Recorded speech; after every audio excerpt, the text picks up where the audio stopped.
السلام عليكم ورحمة الله وبركاته. سومالي وين سو دواada meel kasta dunida daafiyada ka joogtaan halkani waa Diamond TV waa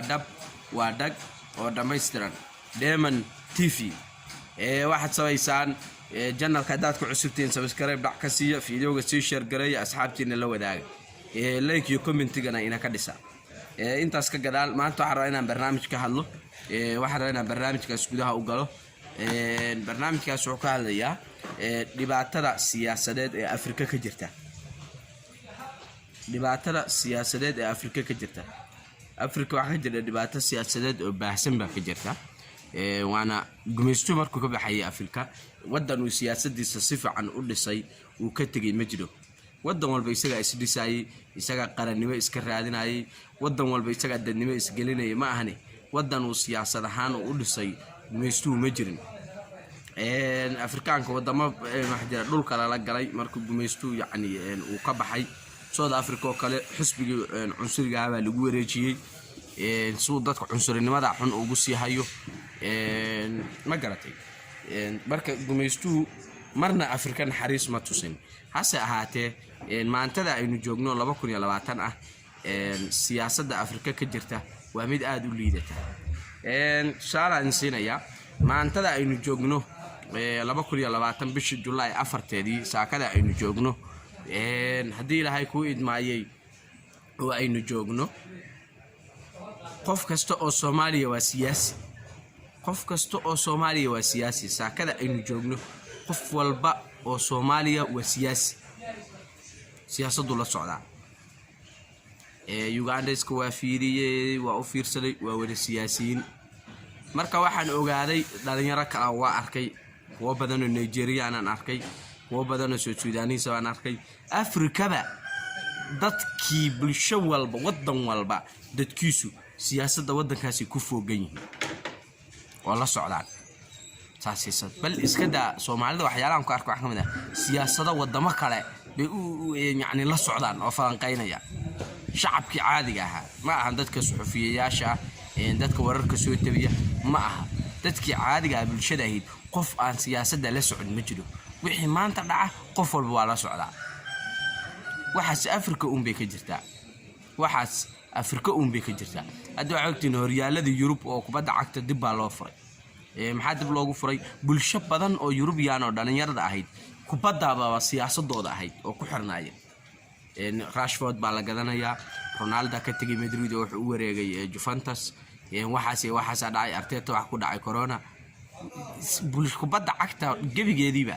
ummadan oo Yurubyaan ka mid ah bal 40% wax ka mid ah baa ku mashquulsanaa oo ay siyaasadooda ahayd Chelsea maxaa la yiraahdaa Liverpool waxay dhexmaraysaa Man City iyadoo 70 Man City baa u 70 maada iyadoo koobkii waa qaad waa la iska siinaya dad baa waxaasiba siyaasadda dhitay oo lagu mashquuliyay laakiin Afrika wax walba waa la socdaan dadka Afrikaanka xagga dadka sports waa la socdaan shaqo kale ma hayaan Mareykanka kale siyaasadda Mareykanka dadka Mareykanka jooga waxba kaga fiican dadka aan Mareykanka joogin ee dibadiisa jooga dadka Mareykanka gudihiisa jooga siyaasadda Mareykanka ka jirta lama socda bal dadka Soomaalida ee Mareykanka ku nool waxay la socdaan siyaasadda Soomaaliya way la socdaan oo mar walba falanqeeyaan siyaasadda Mareykanka waxba kama oga si ku dhici kartaa marka maskaxdaada ka shaqeysay dadka kale Ameerikaanka caadiga Mareykanka ku dhex nool waxay la socdaan kubadda cagta kuwa la socda basketballka ciyaaro iyo sports bay ku kala mashquulsan yihiin kuwa feerka ma garatay bay ku mashquulsan yihiin waxa siyaasadda Mareykanka la socdaaba waaba wax yarba faraq ku tirisa laakiin Afrika marka timaadid qof kasta Afrikaan waa siyaasaddu la socda xitaa wadamada Afrikaanka waxa jira kuwa wadamo kale Afrikaan la socda siyaasadooda iyo meesha marayso waxa la rabay marka bulshada dawladda Soomaaliyeed laga rabay waxyaalaha dawladdu yani la kicila adahay oo lagu haysto wax kamid ah bulshadii iyo kulli siyaasadda ay ku foogan tahay bulshadii oo gediba siyaasadda ku foogan tahay wasiir haduu duuro waa la socdaa wasiir hebel ba xagga tagay lama rabin waxa rabay dawladdu inay xoog ka saarto oo dawladda la gudboona inay dawladdu xoog ka saarto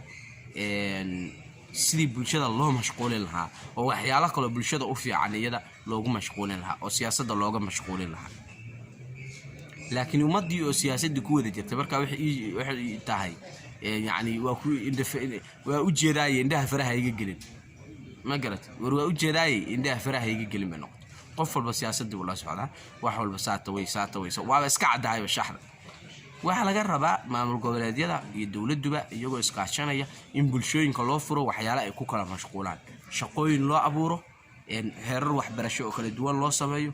إن هيرفك وحبرشوا سكيل كعنت لاقى قبت أما وحنا يفكوشنال كدال لا سمايو بعرفين دبعتنا مشكلة ده أفريقيا الدولة دي هلا حيستوها كم ده ولقاها كل جن ومدي بقى سياسة دي يدوم كجرتها قف والبو أفريقيا وسياسة الدون كلا واحد كمجران جاينو كلا وبليون يا ديرات ونسبة وهل بليون يا بروي هل بليون يا بروي دتك جاينا كنا كبادن با marka kuwa telefoonna sameynaya kuwa fridge sameynaya fridge baalan lagu shubo la gashto talaagadaha sameynaya kuwa mobile sameynaya kuwa koronto iyo electronic sameynaya ma garatay kuwa hawlo kala ku mashquulsan kuwa caafimaad iyo waxbarasho ku jira kuwa dhismo iyo hawlo kala ku mashquulsan kuwa caalamka kala tagay kuwa wax dhoofinaya waxa siyaasadda ku jira bilyoonka iyo barka aad u jeedid نبى وحبه كم مشغول سيا نقول بروح كله وقت ما هي تايم ما هي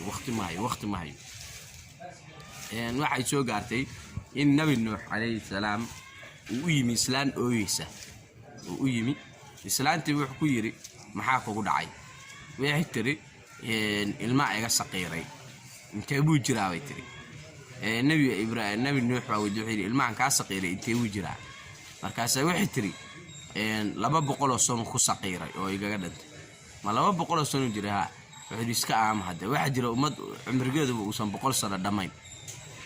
اسكع صبر إسلامي واحد جرى أمد عمر جود وصام بقول سنة دمين وأم محمدية وفك إن اللحد ما أنت جاره وعشق الجبي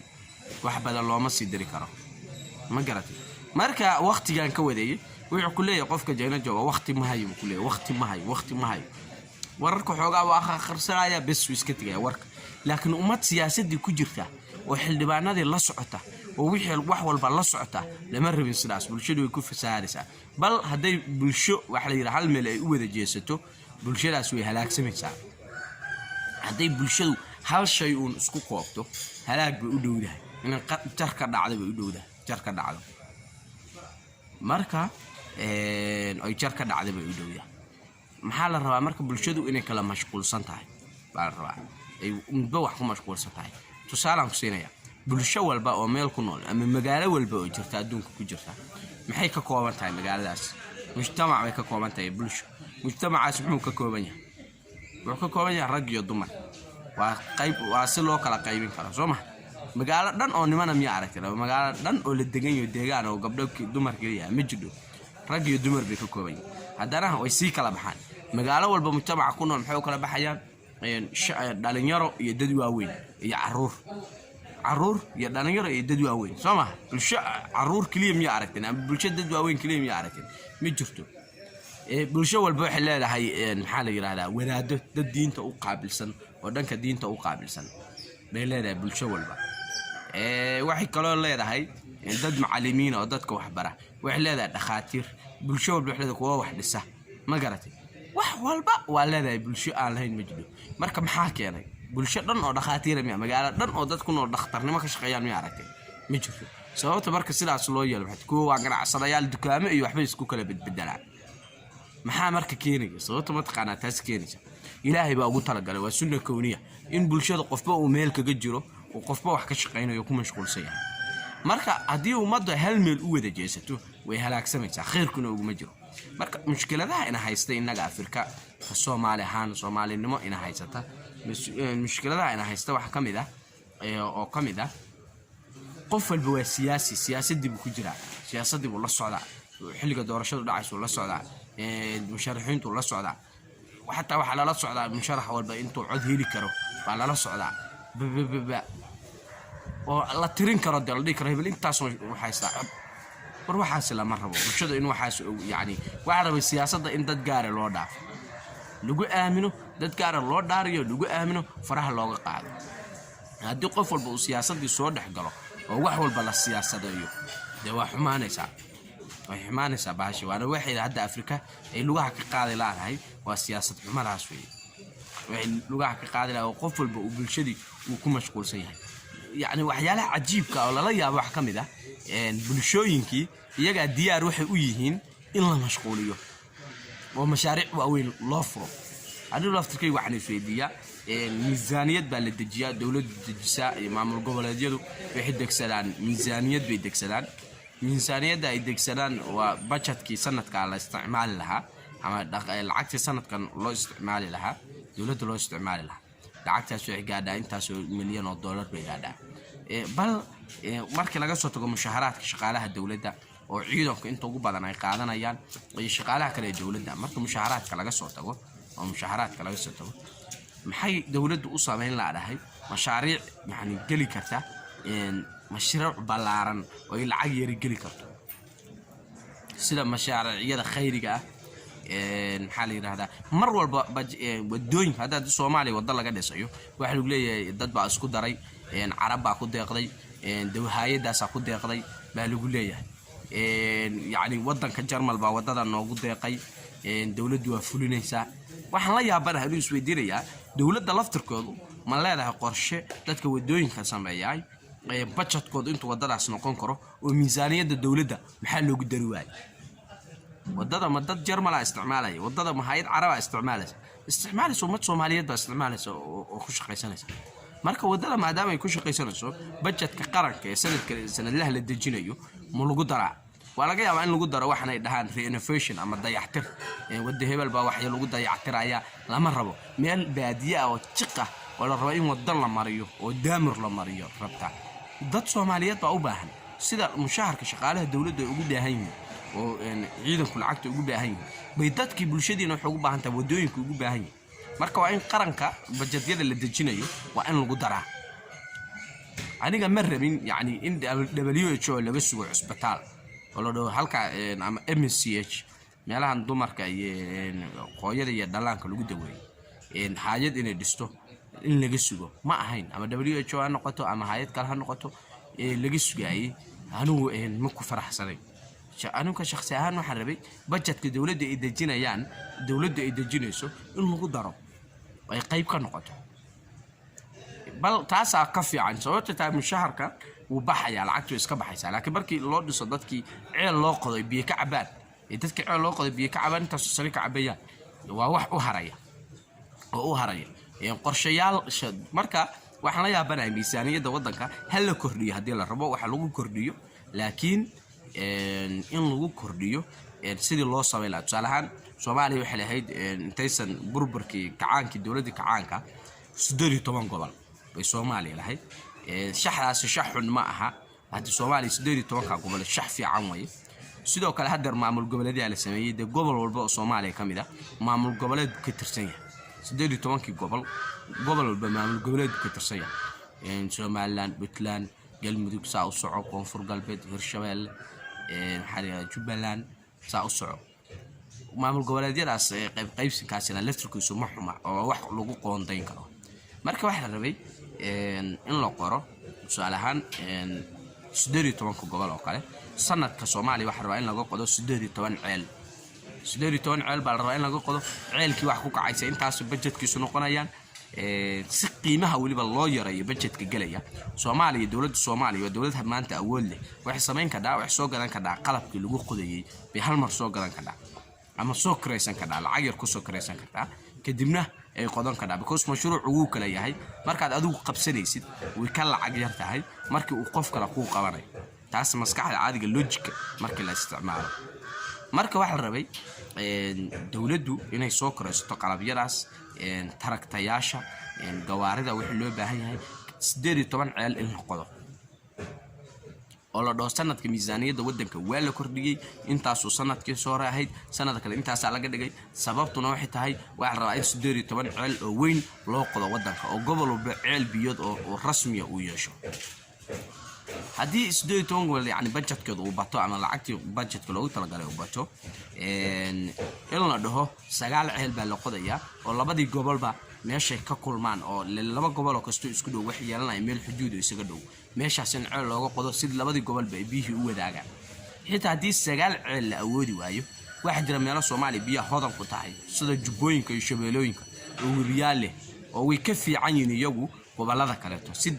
juqraafi ahaan bay uga fiican yihiin geographic ahaan bay uga fiican yihiin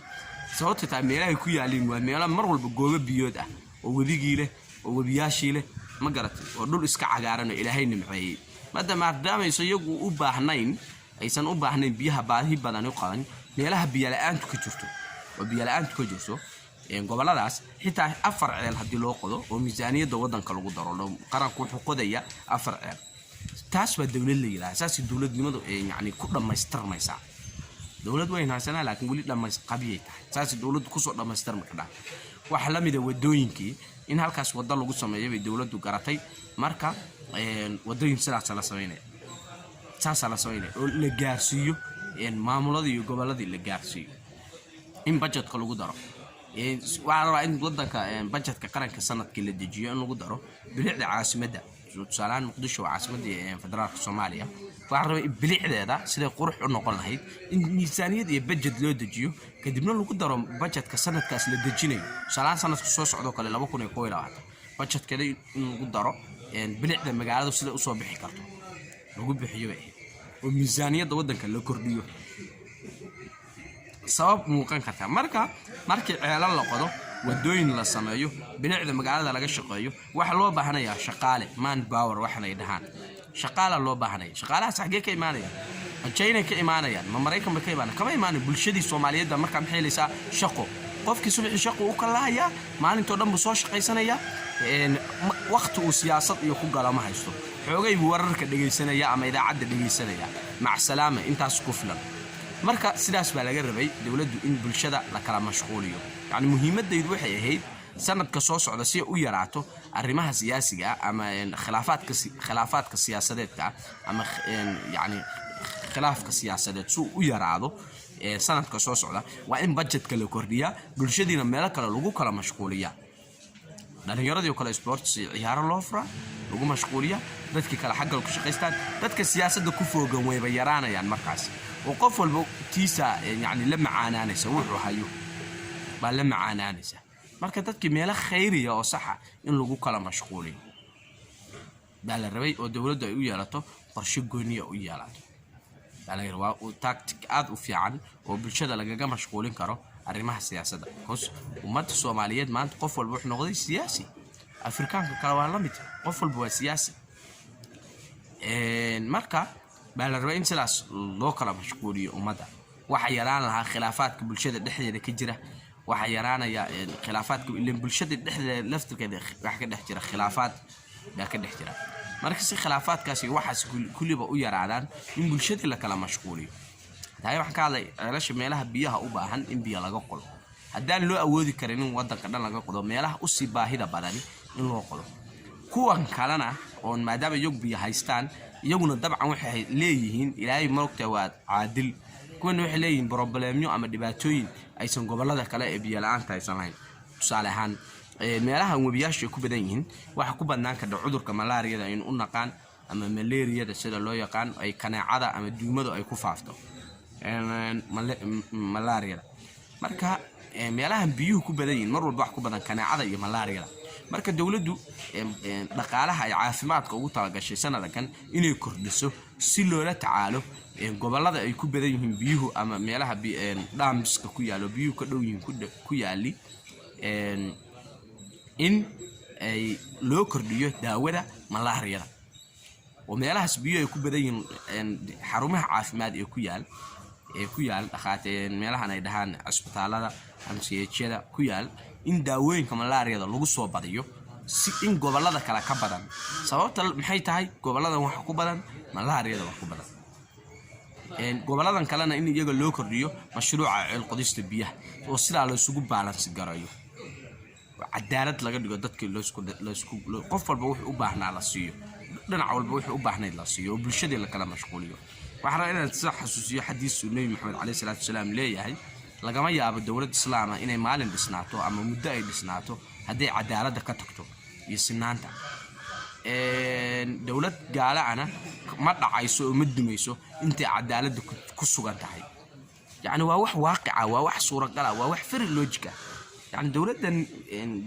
قالت waxay u dhisan tahay because cadaalad bay ku taagan tahay ummadii cadaalad ku kala haysa dowladda muslimkaana waxay u dhismi lahayd cadaaladii ka tagtay marka inagu Soomaalideena cadaaladda waxaan u naqaanaa in dowladda wadanka cadaaladda kama jiro waxaan u naqaanaa yani wasiiro si siman loo qaybsaday maxaa xildhibaano si siman loo qaybsaday intaas kaliya maaha bal intaas waaba in yar oo siyaasadiya cadaaladdan yani laga hadlayo yani ama siday tahay way ka salbalaaran tahay sida Soomaalidu u malaynayso way ka salbalaaran tahay waxay uga salbalaaran tahay cadaaladda rasmiga ah waa in wada meelahan biyo la'aanta ka jirana xarumo biyood looga sameeyaa kuwan kale ee biyaha haystana daawooyinka duumada lagu la tacaali karo loo sameeyaa biyo xireenno loo sameeyaa ay biyaha ugu shubmaan loo sameeyaa taas way waxa laga hadlay meelaha dhagaxa ah oo yani dhagaxa ah in laga sameeyo warshadaha sibirka warshadahan waxaan aggregate-ka ay dhahaan dhagaxunta stambarka guryaha la marsado ranji noocyada kala duwan ranjiga in meelahaas dhagaxa ku badan yahay laga sameeyo warshadaha xaggaas la geeyo beerashada iyo soo saarka dalagana meelaha beerashada la geeyo Soomaaliya meesan lahayn dhul dhagax oo buuro ana waa leedahay oo macdanta laga soo saari karo dhul beera ana waa leedahay Soomaaliya oo dalagu ka soo go'i karo marka cadaaladda ugu dhow ugu macquulsan waxay tahay bulshadan maxaa la yiraahdaa dalaga beerta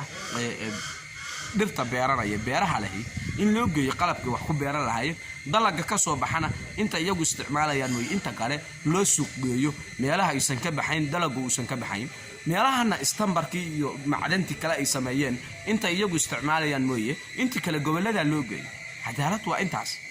intaas laga rabaa dawladuhu inay qabtaan ama dawladda ay qabato si bulshada ay u kala mashquusho hadda Soomaaliya wadankeena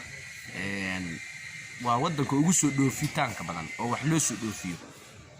waa ku yariyeen Soomaaliya warshado bal ma jiraan ba wax warshada anigu waxaan ba aaminsanahay hadii Soomaaliya maxaa la yiraahdaa ay Dubai ay fiile gaaraysa ay lahaan lahayd ku xiriirsan lahayd korontada xitaa Dubai baa laga soo xiran lahaa wax walba Dubai way inoo ka yimaadaan wax walba China inoo ka yimaadaan dibadda inoo ka yimaadaan warshado malihin hadayna Soomaaliya warshado malihin wadanku warshado male wax soo saar nin baa laga yaabaa inuu warshad yaro macmala uu furtay oo yani de xoogii magaalada ay ku taal wax gaarsiin kartaa laakiin warshad hodan oo wadanka dhan wax gaarsiin kartaa hadeer ma aynu leeyahay dawladda kacaanka wax jiray warshado la sameeyay dawladii ku horeeyay laakiin sidii aynu u burburnaayba 30 sano wax warshado aan leeyahay oo wax ku oola wax warshad ah oo wax ku oola ma aynu leeyahay marka dawladdu wax la rabay hadda dawladda Soomaaliya ka jirta oo madaxweynaha ka yahay madaxweyne Maxamed Cabdullaahi Farmaajo iyo ra'iisul wasaare Khayre ay hogaamiyaan waa dawlad aamina waa dawlad awood leh waa dawlad yani lacag la deemin karo waa dawlad yani meel fiican soo gaartay iyaduna iskaba soo gaarin hada maalinba meel bay joogtay oo ninba meel buu ka riixay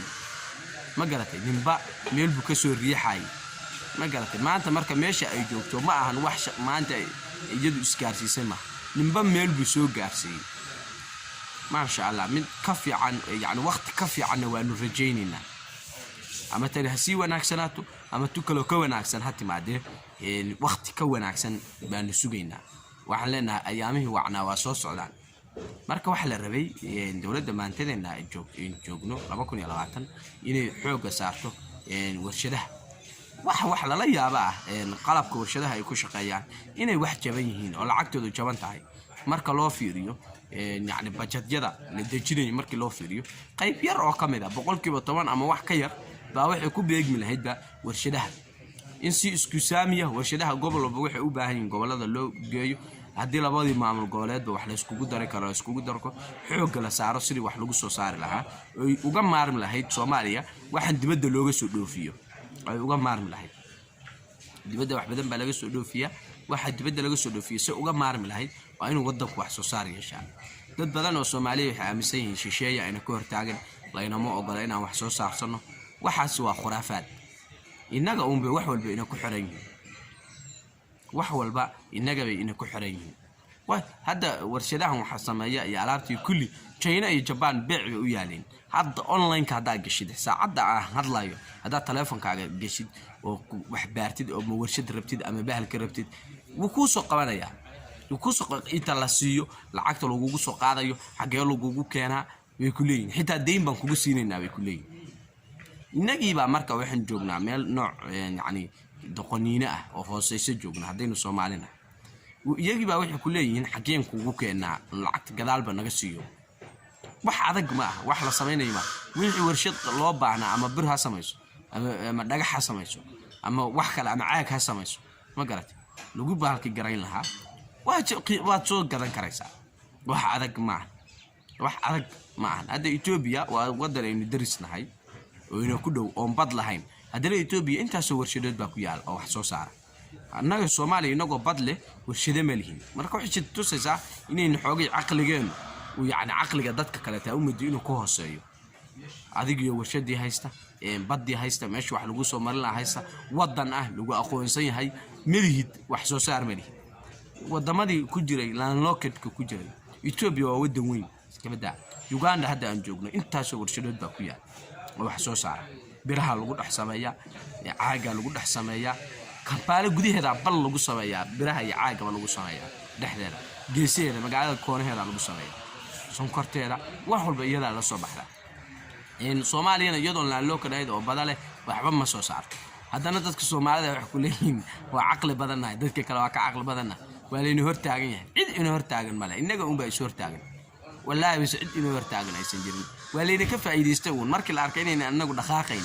ma garatay waa leeyna ku dul istaagay oo leeyna ku gudbay ilaa in adigu socoto oo hore u socoto oo dadkuna ku soo daba socdaan wixii ka horeeyana aad daba socoto leenka meeshaada ka dilo socotid haddaad socon weydii dadka ka dambeeyay ma taagnaanayaan moogta mid saas ku dhahaya wadadu ka tuuraya waa ku maraya mid madaxu kaaga istaagaya uu ka dulboodaya mid lugaha uu ka hoos disaya inaga taagan oo dhaqaaqla amaan oo dadka kala dushani dhinacyada maraya ma ahane wax cadow ina ku iyo wax ina hor taagan ma jiro inaga aan socon la wadan ku duuli kara ma jiro hadda Mareykanku miyuu Soomaaliya haday warshad kaba soo qaad Soomaaliya waxay samaysatay warshad ba iska samaysatay ka soo qaad warshad caagaga iyo waxa samaysay iska samaysatay Mareykanku miyaa ku soo duulaya oo leeyahay Soomaaliya warshad caag bay samaysatay nuclear baan ku dhufanaya soo u sameyn kartaa ma dhihi karo qaramada midoobay xeer baa ka yaal yani wax uu ku dhahaaba ma jirtaba marka xitaa dad dawladda haday aseebi weeday dad badan oo ganacsadayaal oo lacag haysto Soomaaliya jira dadka Soomaalida ganacsatada lacagta badan haysta lacag fooq aqli haysta waxa rabay in iyaguna lacagtooda ay badiyaan oo wax ka faa'iidaan dadkoodina ay uga faa'iideeyaan balad oo yani maalgashi wadanka gudihiisa maalgashi ku sameystaan noocyadiisa kala duwan ay ku sameystaan markii bulshada ay dhaqaale soo galo oo qof walba uu dhaqaale soo galo waxbu iibsanaya lacagtii way wareegaysaa sidaas way umadu ku kobcaysaa oo ku horumaraysaa marka siyaasad xumada in haysata wax kamid ah hadaynu Soomaalinahay in haysata يعني inagii baa isku dhagan qof walba siyaasadda ku foogan lama rabo inta kale soo hal mid baan rabaa inaan ku daro wax madaan waqtiga xoogaa dheeraaday Soomaalideena hal dib baa in haysta dibta ugu xun ka haysta dadka la taliyayaasha ah madaxda dib ma leh shida ma leh ganacsatada shida ma leh laakiin dadka la taliya baa dibta ina ka haysata anu sidaan intaan u fiirsaday baa u fiirsaday meesha mushkiladaha ugu badan ina ka haystaan waxa kamid ah dadka madaxda inoo ah oo wadanka hadda ama maamulka madaxka ah dadka la taliya iyo sidoo kale dadka ganacsatada ah dadka la taliya dadkaas dib ina ka haystaa ilaahay dadka ha noo wanaajiyo sababtay tahay qofkan madaxda ah wuxuu ku kacayo waa qofka taliyiisa wuxuu kula soo taliyay qofkan xitaa waxa jira maadadan oo la barto oo waxa la psychological counseling يعني يعني la talinta suuragalka ah sida qofkan consultation iyo la talin u siin kartaa marka dadka madaxda noqonaya waqtigu isbedelaya dad madaxaan jiray baa xilki ka dhacaya dad iska caadi ah madax noqonaya marka taladan kuwa hadda madaxda ah kuwa raba inay madax noqdaan iyo wixii Ilaahay u qadaro madax noqonaya inay iska hubiyaan dadka iyaga qofka la taliyaha u noqonaya inay iska hubiyaan yani qofka kan tala intee la eg ku siin karaa talada qofka kan maxaa ku duugan oo ka dambeeya ma garata marka la taliyaha iska hubi hadartii inaad ganacsi ka shid oo yani ganacsi ka shid ama madax noqotid ama shaqooyin kala gashid la taliyaha iska ilaali waan ku sheegaya wuxuu yiri mid kamid ah madaxdii hore jirtay ma xasuustay wuxuu yiri being alone is better than in a bad company inuu qofku ku dhex jiro company xun waxa ka fiican inuu kaligiis yahay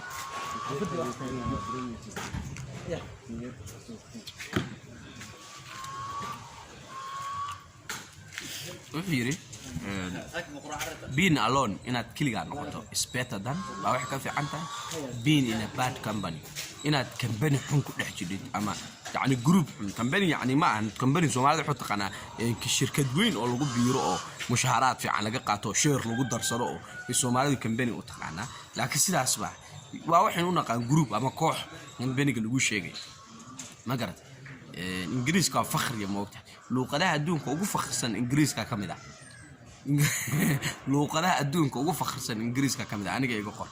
su'aalan ku jira laba sababood baan ku siinay ingiriisku fakhri u yahay ingiriisku luqad hijaaya maaha oo la higaadin karo sida carabiga iyo Soomaaliga oo kale intii xuruuf lagu qodaa xuruufta akhrin ka dhid oo higaadin ka dhid ingiriisku ma aha way cadeynaysaa inuu luqad fakhri yahay tan labaad ingiriisku fakhri ku yahay hadda su'aalan you baa leedahay dad badan baad u isticmaalaysaa you hal qof baad u isticmaalaysaa you hal kelmad baad waxa u isticmaalaysaa laba shay oo kala duwan af Soomaaliga dhaama waa adiga idinka labadiina labadooda ma garatay baa dhaama marka waa luqadaha fakhriga ingiriisku ku jira marka company hadda halkan ku jira waa waxaan u naqaano koox yani wuxuu ku leeyahay inaad kaliga ahaato kalinimada baa wixii ka fiican tahay inaad koox xun aad ku dhex jirtid waa adal aad u salbalaaran oo yani anigu markii aan akhriyay soo jiitay وسالان جانجس باجرة دد جانجس باجرة دد كدعة نوع واحد يروح نقان موريان ما قرأت موريان باجدة مركب كله أنت يعني موريان وكمبين حن سوما وأورجانيزيشن حن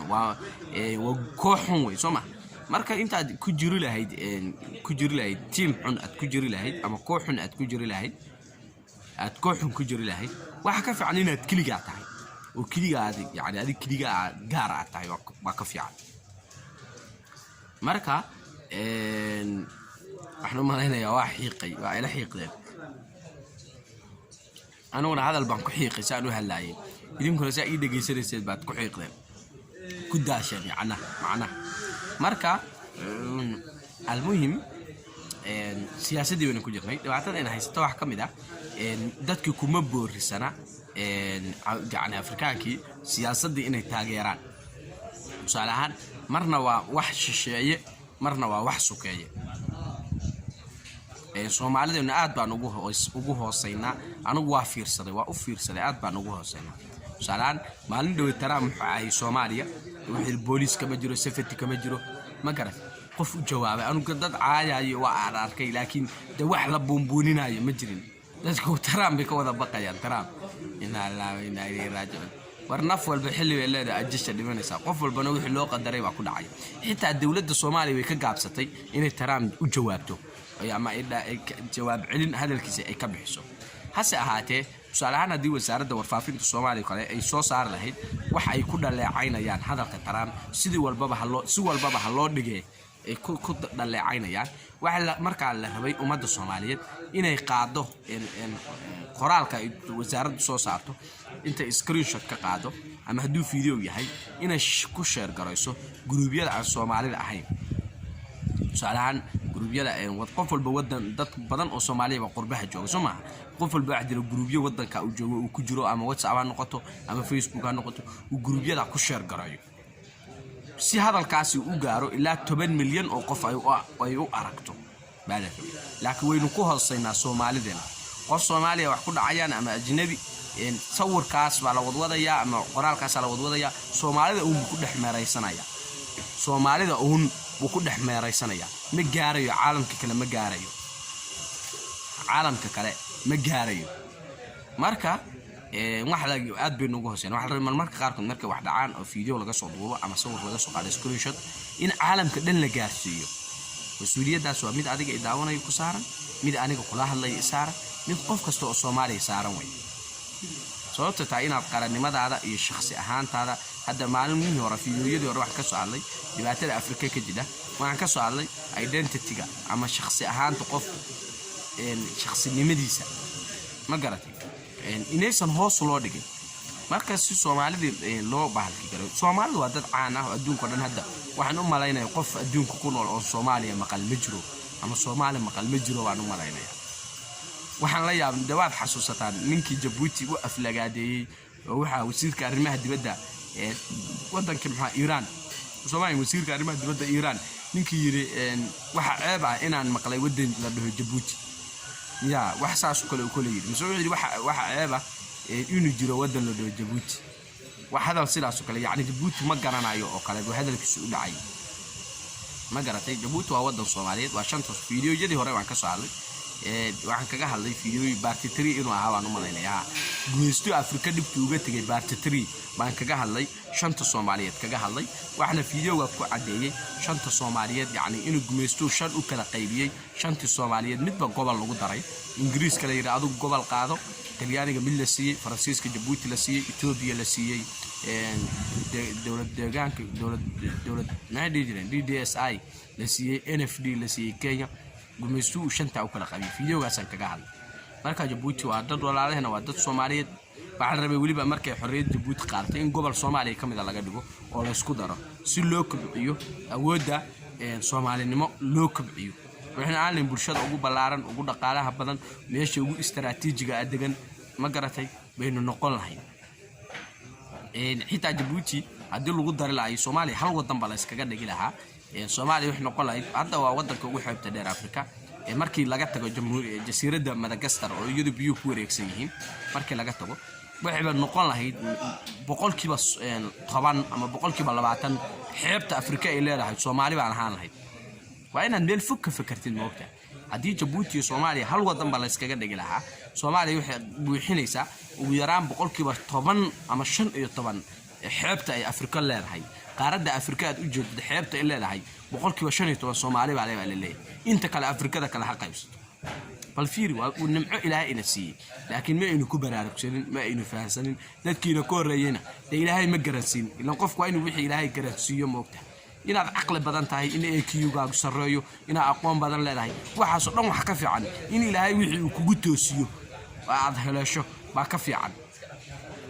marmarka qaar intee qof aqli badnaa ay ku hoostay intee qof aqli badnaa ay markaa u ciiri adduuni qatal aadan galeen adduuni qatal intee qof oo yani tala ka hoostay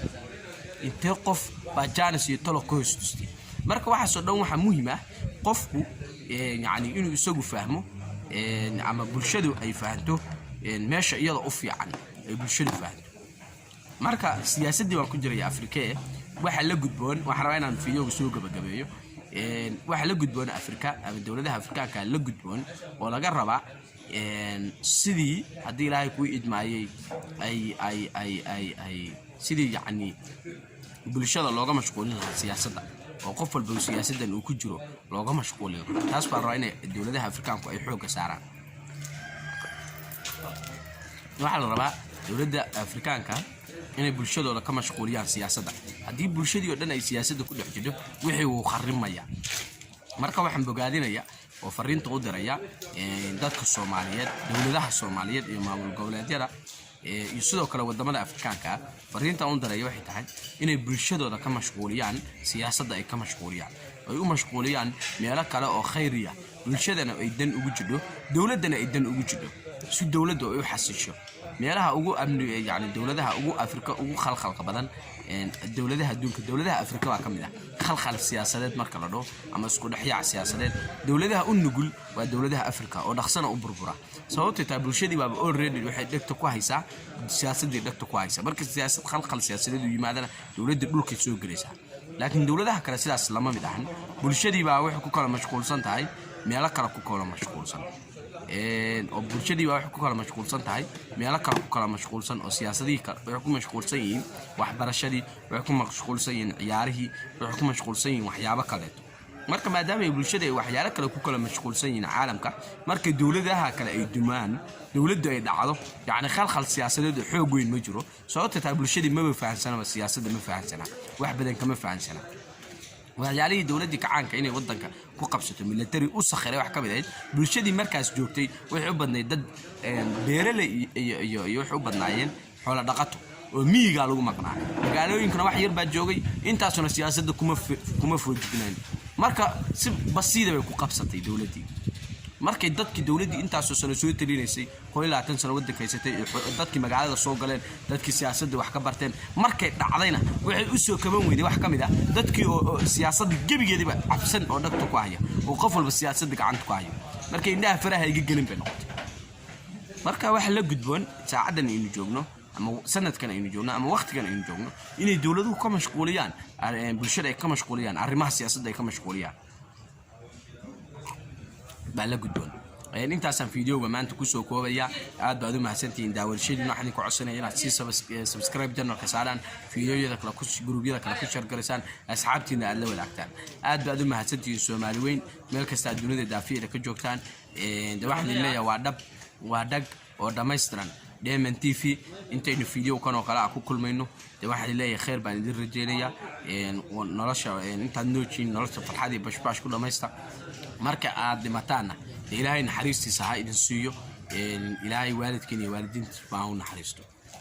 annagana ilaahay markeen inta dhimata ilaahay u naxariisto annagana ha nooga daba naxariisto intaynu fiidiyoo kan oo kale aynu ku kulmayno waxaan idin leeyahay salaamaat min kulli aafaat